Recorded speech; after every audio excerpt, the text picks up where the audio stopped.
Rehab road पे Shahwani stadium के करीब सरदार अताउल्लाह मेंगल की चौथी बरसी के सिलसिले में जलसा जारी था। पुलिस का कहना है कि धमाका जलसे के इख्तिताम के बाद हुआ। धमाका सरदार अख्तर मेंगल की गाड़ी के करीब हुआ। कल रात को पीर महल के करीब जो है वो माई सफूरा बंद को धमाका खेज मवाद से जो है वो उड़ा दिया गया। ये धमाका भी जो है वो कल रात को तकरीबन आधी रात के करीब जो है ये धमाका किया गया है। एक और कंट्रोवर्सी जो है वो मरियम नवाज साहबा की तस्वीर के हवाले से काफी चल रही है। ये एक मस्जिद का बेसिकली पोस्टर है और उसके ऊपर भी जो है वो मरियम नवाज साहबा की तस्वीर लगाई गई। बाद में ये खबर आई कि मरियम नवाज ने जो है बड़ा सख्त नोटिस लिया है।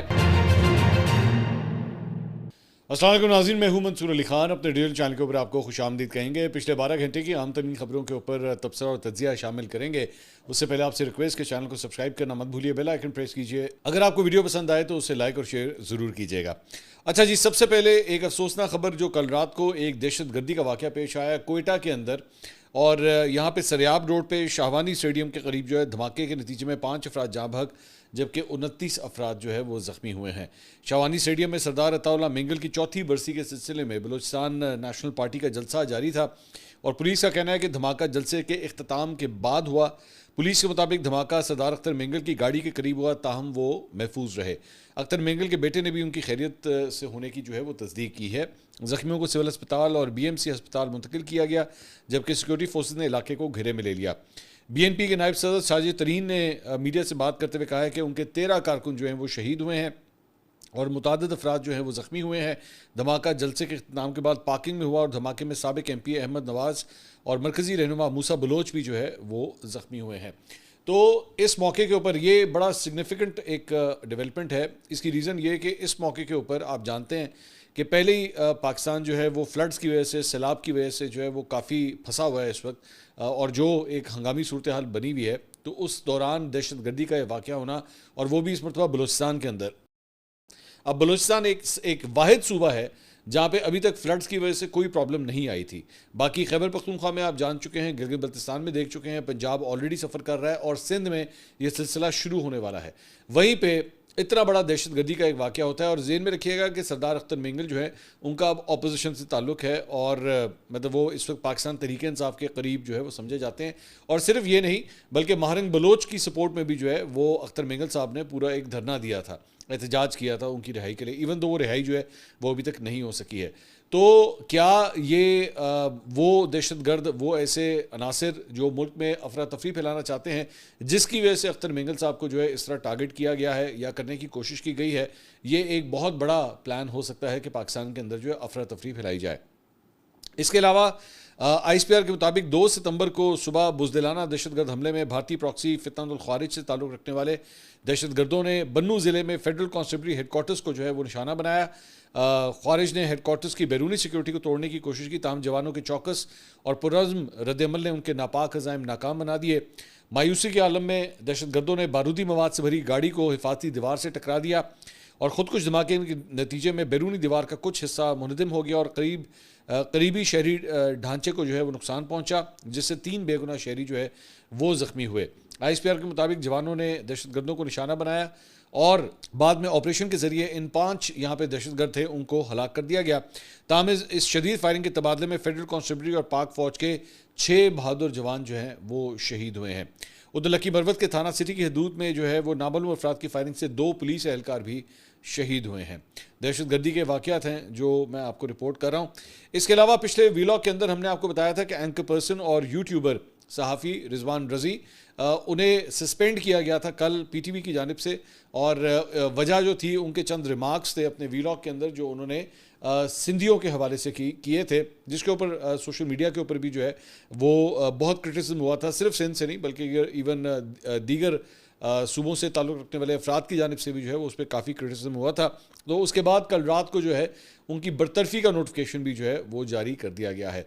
ज़हन में रखिएगा कि इस सारी चीज़ के दौरान जो है वो इंफॉर्मेशन मिनिस्टर अताउल्लाह तारड़ शहबाज शरीफ साहब के साथ SCO का इजलास अटेंड करने के लिए चाइना गए हैं उनके साथ ही, तो उनकी गैर हाज़िरी में जो है वो ये सब कुछ हुआ है। ये जितनी भी हायरिंग्स हुई थी PTV के अंदर ये अताउल्लाह तारड़ साहब की जानिब से की गई थी और अब उनको रिजवान रज़ी साहब को जो है वहाँ से नौकरी से बरतरफ कर दिया गया है। इसके अलावा एक और कंट्रोवर्सी जो है वो मरीम नवाज साहिबा की तस्वीर के हवाले से काफ़ी चल रही है। आप जानते हैं कि तस्वीरों के हवाले से अक्सर वो ख़बरों में रहती हैं और कुछ जगहों के ऊपर जो है वो, कुछ नहीं बल्कि बहुत जगहों के ऊपर जो है वो बेजा उनकी तस्वीरें जो है वो लगाई जाती हैं। तो ये तस्वीर जो आप स्क्रीन के ऊपर देख रहे हैं ये एक मस्जिद का बेसिकली पोस्टर है और उसके ऊपर भी जो है वो मरीम नवाज साहिबा की तस्वीर लगाई गई, जिसके बाद पहले तो बहुत से लोगों ने इसको डाउट किया कि शायद ये फोटोशॉप्ड है या एम ही किसी ने वहाँ पे तस्वीर लगा दी, लेकिन उसके बाद इसकी वीडियो भी आ गई कि नहीं वाकई उनकी तस्वीर जो है वो यहाँ पे लगाई गई। तो उसके ऊपर बाद में ये खबर आई कि मरीम नवाज़ ने जो है इसका बड़ा सख्त नोटिस लिया है और डिप्टी कमिश्नर मंडी बहाउद्दीन से इसकी वजाहत तलब की है और मस्जिद के ऊपर अपनी तस्वीर लगाने पर डिप्टी कमिश्नर की जो है वो सरजनिश भी की गई है और ज़िले इंतज़ामिया और सरकारी इदारों को अपनी तस्वीर के हवाले से SOPs पर अमल करने की हिदायत की गई है। अच्छा, मैं इसके ऊपर मैं I want to comment on this. बात यह है कि जब आपको खुद तस्वीरें खिंचवाने का इतना ज़्यादा शौक हो ना और अपनी तस्वीर हर जगह पोस्ट करने का शौक हो, तो वो बेचारा मतलब जिसे कहते हैं ना शाह से ज़्यादा शाह का वफादार, उसने कहा जी 2 चम्मच चीनी डालने के बजाय उसने चीनी में चाय डाल दी। उसने कहा चलो एनी हर जगह लग रही तो हो सकता है इधर भी लग जाए, कि वो क्या होगा वो बेचारा। मैं सिर्फ 1 मिनट के लिए सोच रहा हूँ, वो सोच रहा होगा इत्थे पोस्टर लगना है, इत्थे लावा तस्वीर के ना लावा, ना लाई तो छितर परेड होगी, ला लेने तो रिस्क लै लेने, वेखना की होंदा है। तो उस बेचारे ने लगा दिया। अब उसको नहीं समझ आ रही थी कि भाई ये होगा। अब मैं जो एक चीज़ मैंने अंडरस्टैंड की है ना इस पंजाब गवर्नमेंट के हवाले से ख़ास तौर पे, वो ये है कि ये सोशल मीडिया को बहुत मॉनिटर करते हैं। ये मैं आपको अंदर की बात बता रहा हूँ, सोशल मीडिया को बहुत मॉनिटर करते हैं और देखते हैं कि सोशल मीडिया के ऊपर जो है ना वो कौन सी चीज़ जो है वो चल जाती है और कौन सी चीज़ नहीं चलती। अब उसके अंदर हो ये रहा है कि वो ट्रायल बेसिस के ऊपर जो है ना वो चीज़ें हो रही हैं कि चलो एंज करके देख लेना, थोड़ी सी क्रिटिसिज्म हुई तो ठीक है, ज़्यादा हुई तो वापस ला लाएंगे। तो यहाँ पे भाई असल बात यह है कि आप अपनी तस्वीरें हर जगह लगाना बंद करें ताकि वो बेचारे सरकारी अफसरान भी जो हैं वो क्लियर हो जाए कि नहीं जी नहीं लानी, हर जगह नहीं लगानी, ज़रूरत नहीं है। वो एक तस्वीर है, वो आपको हर जगह वही तस्वीर आपको नज़र आती रहती है, हर जगह जहाँ आप जाएंगे। आपको याद होगा मैंने एक्चुअली पिछले साल इसके ऊपर एक मैंने व्लॉग भी किया था कि वो स्पोर्ट्स का इवेंट हुआ था, स्विमिंग का इवेंट हुआ था, उसके ऊपर मेडल्स के ऊपर लगा दी थी तस्वीर, मतलब जो बच्चों को मेडल्स दिए गए थे ना उसके ऊपर भी तस्वीर लगा दी गई थी। तो खुद ही अवॉइड करें, मेरे ख्याल में इससे बेहतर तो यही है।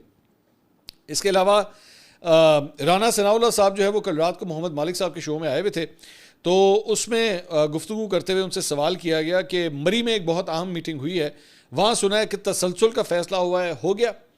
तो राना सनाउल्लाह साहब ने मुस्कुराते हुए जवाब दिया जी हो गया है, मतलब फ़ैसला हुआ है कि तसलसल जो है वो यही सिस्टम इसी तरह ही चलता रहेगा। सवाल हुआ कि 5 साल या 10 साल, इस पर कोई बात हुई? तो राना सनाउल्लाह ने कहा कि वो तो आइन के मुताबिक ही होगा ना। तो सवाल हुआ कि लेकिन फ़ैसला हो गया। तो राना साहब ने कहा कि जी आपको ही शक शुबा था, हमें तो पहले भी कोई शक शुबा नहीं था कि ये सिस्टम इसी तरह चलेगा। तो मैं अक्सर औक़ात देखता हूँ, मैं एक चीज़ यहाँ पे ज़रा क्लियर करना चाहता हूँ, फैक्चुअल बात जो है ना, जो ऑन ग्राउंड रियलिटी है वो डिस्कस करनी चाहिए। हो सकता है कि नापसंद आई हो आपको ये बात जो मैं अगली करने लगा हूँ, हो सकता है पसंद ना हो, आपकी अपनी सियासी राय और आपका इख्तलाफ करने का, इसके मुखालफत में राय रखने का आपका पूरा हक़ है। लेकिन हकीकत ये है कि बहुत से यूट्यूबर जो हैं वो पिछले 1.5 साल से 2 साल से वो बार बार ये बात कहते हैं कि जनाब नहीं चलेगी ऐप, ये असम्बली नहीं चलेगी, ये हुकूमत ख़त्म होने वाली है, आप देखिएगा ये हो रहा है।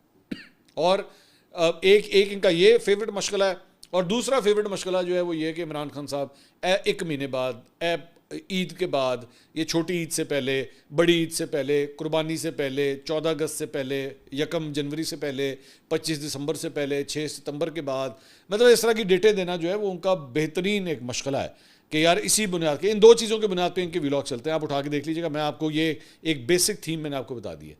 लेकिन अगर आप एक ग्राउंड रियलिटी को उठा के देखें, इस वक्त जो SCO का जो एक समिट हुआ है और जिसके अंदर बेसिकली पाकिस्तान और चाइना की बायलैटरल मीटिंग्स भी जो है वो जारी हैं, उसके अंदर आर्मी चीफ और मुल्क के वज़ीर आज़म इकट्ठे गए हुए हैं। नायब वज़ीर आज़म यानी कि हमारे वज़ीर ख़ारजा इसहाक़ डार साहब वो भी साथ गए हुए हैं, अताउल्लाह तारड़ भी साथ गए हुए हैं। तो कौन सी रिफ्ट नज़र आ रही हैं, कौन सी ऐसी चीज़ नज़र आ रही है? अब इसके अंदर जो लेटेस्ट एक चौंचला जो छोड़ा गया है ना, ज़रा मैं वो भी आपको बता देता हूँ। वो ये है कि जी भाई साढ़े ते हुकूमत 3 साढ़े 3 साल तो ज़्यादा चलती नहीं है। बेसिकली उसके मुताबिक ना उस चीज़ को यूज़ करते हुए, इस पुराने हिस्ट्री को उठाते हुए वो कहते हैं 3 साढ़े 3 साल से ज़्यादा चलती नहीं है। तो इमरान खान साहब को कब उठाया गया था? इमरान खान साहब को उठाया गया था जनाब अप्रैल 2022 में। तो अप्रैल 2022 का मतलब है कि अब जो है वो हम तकरीबन 2.5 साल के पीरियड के ऊपर आ चुके हैं। अगर आप पिछला वो जो गवर्नमेंट का वो जो था, जब शहबाज शरीफ साहब वज़ीर आज़म बने, उसके बाद केयर टेकर, और उसके बाद 8 फरवरी 2024 के इलेक्शन, इस पूरे टाइम पीरियड को इकट्ठा करें तो 2.5 साल बन जाते हैं। वो कहना है भाई साल को हो रह गया। अच्छा, एक और इसके अंदर जो चीज़ एडिशन है वो क्या जेन में डाल रहे हैं, वो ये है कि जनाब ये नवंबर के अंदर जो है वो अपने उनके जहन की एक इख्तलाफ है, वो ये है कि जनाब नवंबर के अंदर जो है वो जैसे ही आर्मी चीफ जो है वो 29 नवंबर क्रॉस करेंगे तो उसके बाद शायद उनको इनकी ज़रूरत ही ना पड़े, और उसके बाद जो है वो मुल्क का वज़ीर आज़म तब्दील कर दिया जाएगा, और जनाब मोहसिन नकवी, कोई कह रहा है जनाब मोहसिन नकवी को बना दिया जाएगा, कोई कह रहा है नहीं कोई और जो है वो बन जाएगा, नहीं फिर पीपल्स पार्टी की बारी। मतलब तुक्का क्रेसी चल रही है। मैं अगर खुल के बात करूँ ना, वो आपको याद होगा मरहूम डॉक्टर आमिर लियाकत कहा करते कि मुसलमानों तुक्का लगाओ, तो ये तुक्का क्रेसी चल रही है। तुक्के के बुनियाद के ऊपर यूट्यूब के ऊपर जो है ना वो वीडियोज़ बन रही हैं। अब ग्राउंड रियलिटी कोई चीज़ होती है ना जो आपको क्लियर कट नज़र आ रही है, तो उसके मुताबिक तज्जिया करें माजरत के साथ।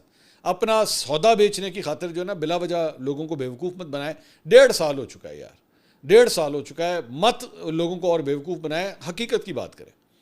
अच्छा जी, इसके अलावा और जो एक डेवलपमेंट है जनाब, वो ये है कि इमरान खान साहब की जो है वो गुफ्तगू आई है अडयाला जेल से, और बैरिस्टर गौहर ने कहा कि जी मेरी उनसे 20 मिनट की मुलाकात हुई है।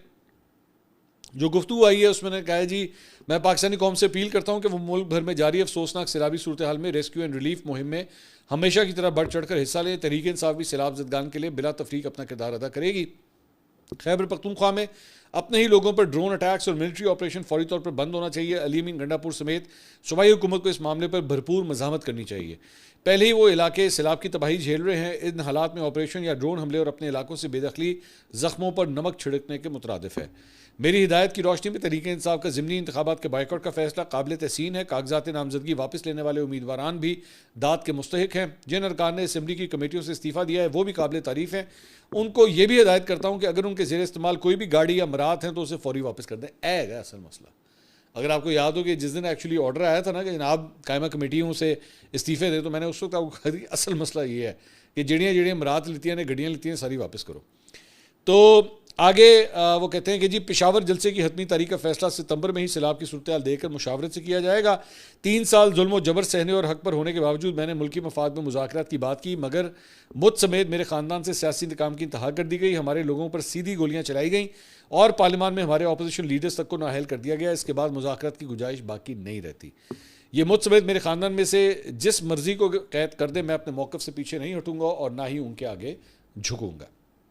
तो ये खान साहब को रिपोर्ट की गई गुफ्तगू है। इसके अलावा इमरान खान साहब की मेडिकल रिपोर्ट जनाब सामने आई है। इस मेडिकल बोर्ड ने इमरान खान की सेहत को दुरुस्त करार दिया है और कहा गया है जी कान और दांत हसास होने पर सपोर्टिव मैनेजमेंट तजवीज़ की जा रही है। सपोर्टिव मैनेजमेंट जनवरी 2024 से इमरान खान के कान को स्पेशलिस्ट चेक कर रहे हैं। रिपोर्ट में कहा गया है कि पिम्स मेडिकल बोर्ड ने पहली बार कान और दांतों के लिए सपोर्टिव मैनेजमेंट तजवीज़ दी है। इसमें कहा गया है कि अक्टूबर 2024 से अगस्त 2025 तक पिम्स मेडिकल बोर्ड बानी का चेकअप कर रहा है। उनके ज़ाती मौलिक डॉक्टर फैसल ने जुलाई 2024 में जेल का आखिरी विजिट किया था। इमरान खान के जेल में अब तक 15 से ज़ायद मुख्तलिफ डॉक्टर्स चेकअप कर चुके हैं। पिम्स मेडिकल बोर्ड ने गुज़िश्ता दिनों इमरान खान का अडयाला जेल में मेडिकल चेकअप भी किया था। तो ये जो सपोर्टिव मैनेजमेंट होती है इसका मतलब क्या है? इसके ऊपर बहुत से जो है ना वो इसके माने निकाले जा रहे हैं। कुछ लोग तो ये भी कह रहे हैं कि जनाब इसका मतलब है कि इनको जो है वो शायद बनी गाला शिफ्ट करने की तैयारी की जा रही है कि इनको सपोर्टिव मैनेजमेंट चाहिए इलाज के लिए। तो बेसिकली इसको अगर एक मेडिकल इस्तिलाह के अंदर अगर देखा जाए तो सपोर्टिव मैनेजमेंट जो है in medicine also known as supportive care और symptom management is specialised medical care that focuses on relieving the pain, distress and other symptoms of a serious illness and its treatment. कि जनाब इनको जो है ना continuous support की ज़रूरत है। ये नहीं हो सकता कि हफ्ते के बाद या 15 दिन के बाद डॉक्टर आके देखे, इनको कंटिन्यूस केयर की ज़रूरत है। It aims to improve the patients and families' overall quality of life by addressing physical, psychological, social and spiritual needs and can be provided at any stage of illness alongside other treatments. तो बड़ी गहरी किस्म की ये तजवीज़ है यह हस्पताल से जो आ रही है। तो इसकी वजह से जो है ना वो मुख्तलिफ़ किस्म की बातें होना शुरू हो गई हैं कि कहीं इस बात की तैयारी तो नहीं हो रही कि इनको बनी गाला जो है वो शिफ्ट किया जाए ताकि आपस में मामला जो है वो कोई डील शील वगैरह या कोई लचक या कोई इस तरह की बातें। तो ज़ाहिर बात है जब इस तरह का एक नुस्खा आएगा तो फिर उसके बाद बातें तो होंगी। अच्छा जी, इसके अलावा अलीमा खान साहिबा ने सहाफ़ियों से गुफ्तगू की। उन्होंने कहा जी इमरान खान के बच्चे अब एम्बेसी में जाएंगे क्योंकि उनको वीज़ा नहीं दिया जा रहा।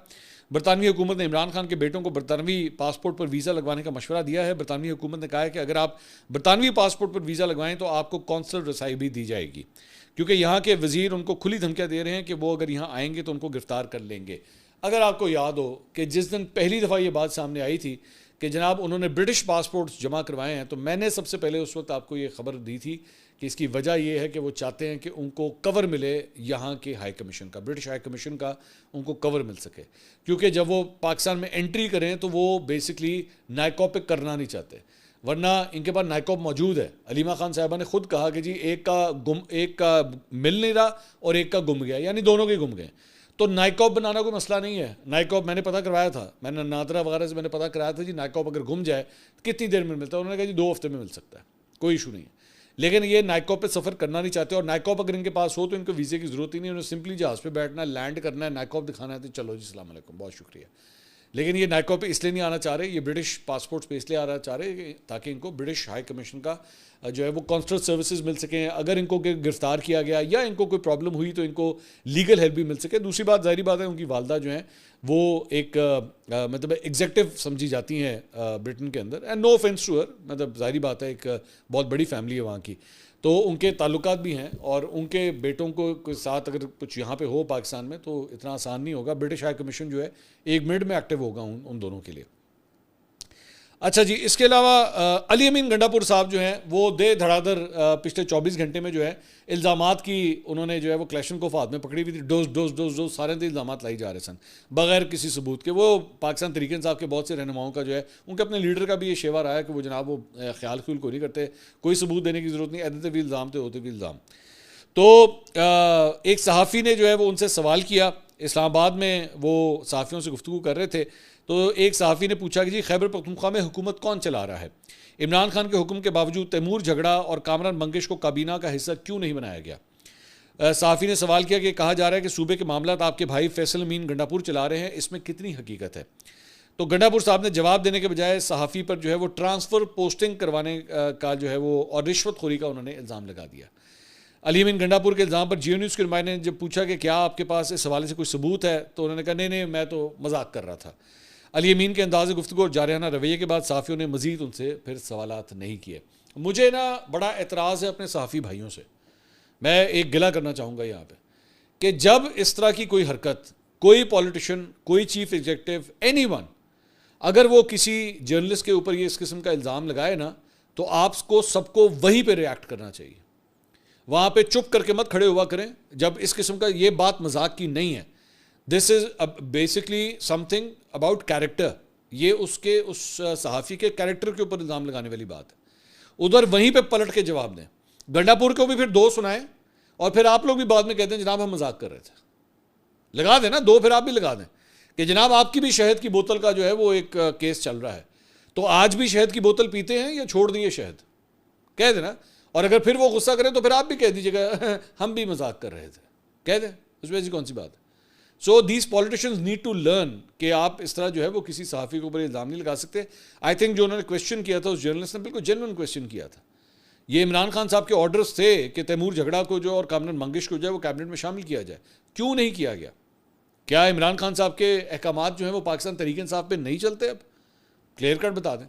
तो बेसिकली गंडापुर साहब ने जो है आसान तरीका ढूंढा कि उन्होंने जवाब देने के बजाय जो है ना सहाफ़ी के ऊपर इल्ज़ाम लगा दो। ये पुराना तरीकाकार है, पुराना तरीकाकार है कि अगर कोई सख्त बात करे, कोई इख्तिलाफ करे, ओ भाई तुझे लिफाफा ले लिया, तुझे पैसे ले ले, पुरानी आदत है इनकी, कोई नई बात नहीं है।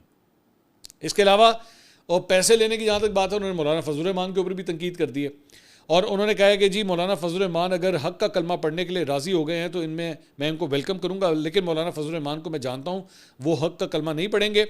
उन्होंने 26वीं आईनी तरमीम में पैसे ले लिए हैं और वोट भी दिए हैं। हमारी पार्टी ने मौलाना के पीछे नमाज़ें पढ़ी मगर मौलाना ने हुकूमत का साथ दे दिया।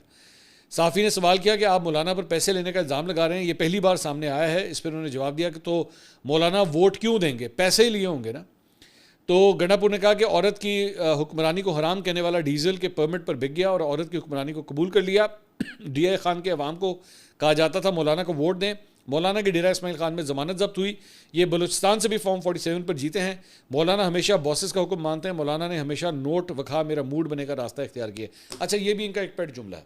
मैंने वोट मंगा मेरा वोट बने, पता नहीं वो बचपन में उन्होंने कोई गाना सुना हुआ है, वो हर जगह जो है वो ये, मतलब आपके लिए अगर कोई वोट करे, आपने जब कानून साजी की, आपके तो अपने लीडर इंटरव्यू के अंदर ये बात कह चुके हैं कि मैंने जब वोट लेने होते थे ना, बजट पास करवाना होता था या कानून साजी कोई करवानी होती थी, तो मैं एस्टैब्लिशमेंट को कहता था, फौज को कहता था मुझे बंदे पूरे करके दो। तो वो क्या वहाँ मैनू डंडा खा मेरा मूड बने, वो क्या करते थे वहाँ पे, क्या चलता था? तो बात यही है ना कि आपने अभी जब डील की, अभी जब सेनेट के इलेक्शंस हुए थे खैबर पख्तूनख्वा में, आपने ऑपोजिशन के साथ डील की और उस डील के तहत अपने और उनके बंदे सारे आपने इलेक्ट करवाए। उस वक्त भी क्या मैनू वोट खा मेरा मूड बना था? किस तरह वोट डले थे वो सारे? तो सबूत कोई नहीं है, बस वोट दिया तो फिर पैसे लिए होंगे ना, यही है, और तो कोई चीज़ हो नहीं सकती, और तो कोई बात हो नहीं सकती। हो सकता है यही हो कि आप ही वजह हो जिसकी वजह से मौलाना फजल रहमान ने कहा कि मैं अच्छा अली अमीन गंडापुर बस हो, मैं नहीं देना वोट, ये भी तो हो सकता है, क्योंकि आपने तो कोई कसर ही नहीं छोड़ी मौलाना फजल रहमान के खिलाफ, ये भी तो है ना। तो हर एक के ऊपर इल्ज़ाम लगाना जो है ना वो इस तरह दुरुस्त नहीं होता। अच्छा जी, कुछ एक खबर जो है वो मैं सैलाब के हवाले से आपके साथ शेयर करना चाहूँगा। कल रात को पीर महल के करीब जो है वो माई सफूरा बंद को धमाका खेज मवाद से जो है वो उड़ा दिया गया। डिप्टी कमिश्नर के मुताबिक हेड सदनाई के को बचाने के लिए जो है वो बंद को तोड़ा गया, क्योंकि बहुत बड़ा रेला वहाँ पे आ रहा था और ये कंट्रोल्ड जो है वो एक्सप्लोजन था, ताकि पानी का बहाव जो है उसको कम किया जा सके, थोड़ा सा पानी जो है डाइवर्ट किया जा सके, ताकि बंद जो है उसको बचाया जा सके, वरना जितना बड़े रेला वहाँ पे आ रहा था। ये फुटेज आप सामने स्क्रीन पे देख रहे हैं, थोड़ी सी आवाज़ आपको आ रही होगी, अंधेरे के अंदर ही फुटेज बनी हुई है, लेकिन ये धमाका भी जो है वो कल रात को तकरीबन आधी रात के करीब जो है ये धमाका किया गया है, ताकि उस बंद को जो है वो किसी तरह बचाया जा सके। इसके अलावा जनाब बहरिया टाउन के हवाले से खबर है। बहरिया टाउन का शॉपिंग मॉल है मॉल ऑफ इस्लामाबाद, उसकी नीलामी के केस के अंदर एक बड़ी अहम पेशरफ्त हुई है और FBR ने 3 सितंबर को होने वाली नीलामी का हुक्म जो है वो वापस ले लिया। इस पर इस्लामाबाद हाई कोर्ट ने केस निपटा दिया। कल जो है वो इस्लामाबाद हाई कोर्ट में मॉल ऑफ इस्लामाबाद नीलामी केस की समाअत जस्टिस खादिम हुसैन सुमरो और जस्टिस मोहम्मद आसिफ पर मुश्तमिल 2 रुकनी बेंच ने की। समाअत के दौरान deputy commissioner FBR Suhail Abbas ने अदालत को कहा जी पहले अलॉटीज़ की तस्दीक की जाएगी, उसके बाद नीलामी के हवाले से फैसला किया जाएगा। तो इसलिए 3 तारीख को यानी कि आज जो नीलामी होने जा रही थी वो FBR ने फ़िलहाल वापस ले ली है। ये जनाब अब तक की अपडेट्स थी। इंशाल्लाह अगली वीडियो में आपसे दोबारा मुलाकात होगी। अल्लाह हाफ़िज़।